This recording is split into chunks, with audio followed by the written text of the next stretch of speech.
Before the age of technology, there is an unwritten history of a young prince of civilization.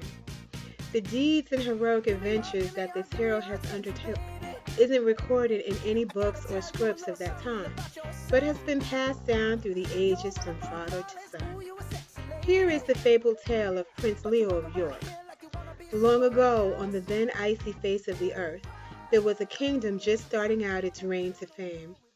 Death and carnage was normal life, but over 100 years a society began to emerge. Etiquette, manners, and education became the way of life for the citizens of York. York itself would seem like the Stone Age today, but definitely not during that era. Its buildings were made from glistening white marble and stone cold granite. The buildings were large compared to others at that time, but compared to the Grand Palace, they seemed insignificant. Under the rule of a monarchy by the king, there were many soldiers trained to fight in the most ruthless and barbaric ways, in contrast to the city's peaceful demeanor. The day the new prince was born, the stars were shining so bright it seemed that the heavens might explode. Upon that same day, a legion of pigeons had set flight, and a cascade of feathers fell onto the crib of the baby prince. The priest took that as a sign that when Leo grew up, he would fly to great heights. Growing up as a prince, Leo was spoiled and preppy. Even though he got what he wanted mostly, Leo learned how to be respectful, courageous, and a gentleman. The worst of enemies soon became Leo's best friends after meeting him and discovered his personality in private. Grown to adulthood, Leo became an icon to his kingdom and soon to be the rightful king of York. He was very heroic and protected York with his life from those who would seek to harm it or any of its citizens. One cloudy morning there was a loud shaking coming from the ground. Boom, bang, boom. Constant rhythm seemed it was coming closer to the kingdom. Suddenly, watchmen perched on the town's bordering walls and yelled, "Sir, it's Prince Leo and his troops of knights parading the body of the villainous giant who had terrorized those who dared to leave the city." The cheers of York's proud citizens echoed throughout, giving him a warm welcome back to his hometown.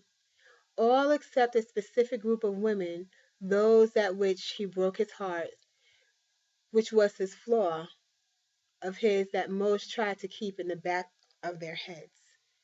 Prince Leo blindly chased after women that he found attractive, thinking that he had found true love at last, but that wasn't the case to be, and Leo didn't love the women for their minds, but for their physical features. He went from one girl to the next, one more beautiful than the last, until one day, while the prince was taking a stroll outside York to reflect on his life, he soon spotted the back of a peculiar young maiden, sitting on a large stone staring into an open clearing.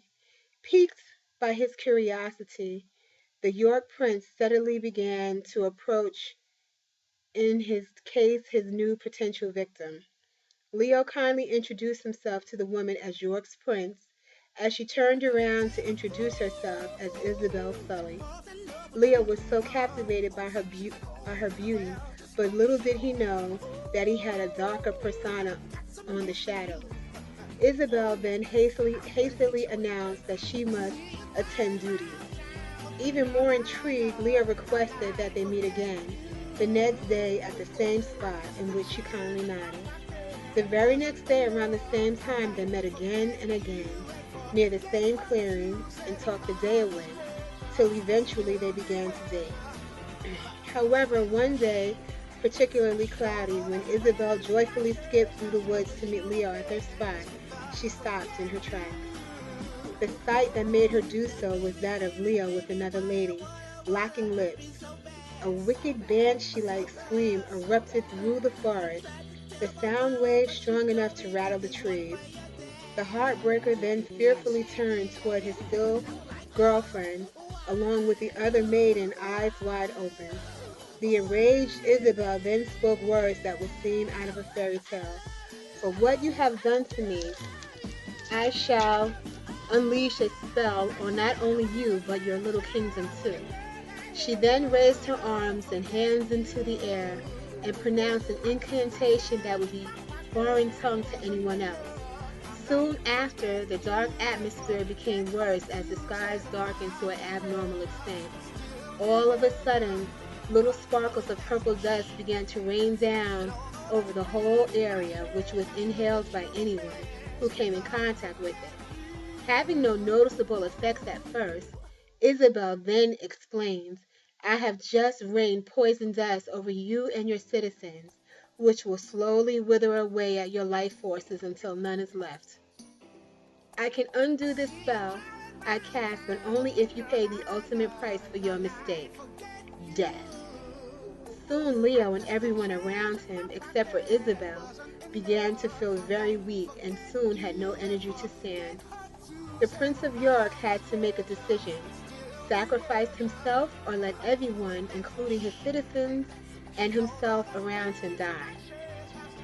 Knowing and acknowledging his mortal blunder, Leo agreed to sacrifice himself to keep his kingdom alive. Isabel then began another mysterious incantation, and soon Leo then noticed his new maiden began to slowly regain her energy and stand. While in York, so did its citizens. The prince attempted to let out a small sigh of relief, but it came out as a moan in pain. In his last breaths of life, he thought about how love blinded him between what is right and what is wrong.